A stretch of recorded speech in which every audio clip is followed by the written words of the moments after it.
Hello, friends. Welcome to Creative Medicine. In this lecture, we will learn about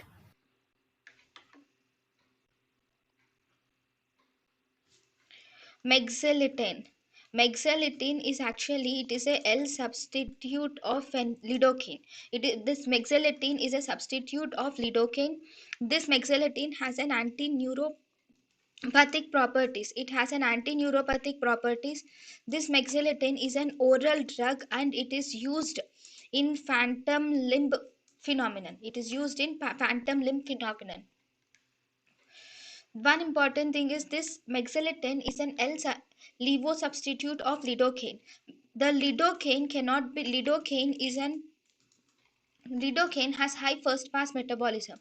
Because of the high first pass metabolism, it is not given orally. So lidocaine it is not given orally, but this mexiletine, though it is a lidocaine analog or substitute, it can be given orally.